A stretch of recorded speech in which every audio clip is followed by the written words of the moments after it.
আজকে আমি বানাতে চলেছি চিংড়ি মাছের মালাইকারি। আর সেটা বানানোর জন্য সবার প্রথমে আমি চিংড়ি মাছগুলোকে খুব ভালো করে কেটে বেছে ধুয়ে নেব। আর তারপরে চিংড়ি মাছগুলোতে মাখিয়ে দেব অল্প একটু লবণ, হলুদ আর লঙ্কার গুঁড়ো।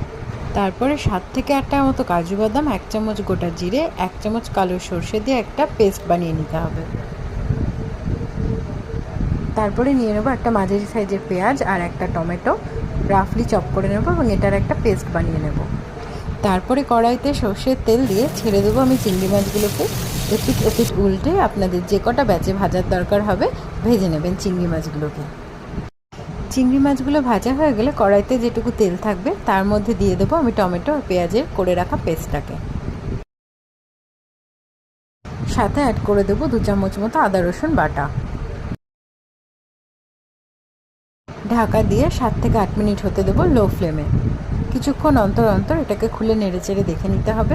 আর তারপরে কাজু বাদাম, গোটা জিরে আর কালো সর্ষের যে পেস্টটা বানিয়ে রেখেছিলাম সেটাকে অ্যাড করে দিতে হবে। অ্যাড করার পর ভালো করে নেড়ে চেড়ে নিতে হবে।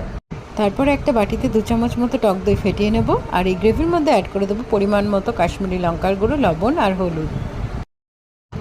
তারপরে এটার মধ্যে অ্যাড করে দেবো ফেটিয়ে রাখা টক দইটাকে এবং টক দইটাকে ভালো করে মেশানোর পরে আবার ঢাকা দিয়ে এটাকে 5 থেকে 7 মিনিটের জন্য লো ফ্লেমে হতে দেবো। আর সাথে এদিকে আমি একটা নারকেল কুড়িয়ে নিয়েছিলাম আর তার মধ্যে অ্যাড করে দিয়েছিলাম 2 কাপ মতো গরম জল। আর তারপরে একটা ছাঁকনার সাহায্যে নারকেলের দুধটাকে ছেঁকে নিয়েছিলাম। এই রান্নাতে আমি শুধু নারকেলের দুধটাই ব্যবহার করব।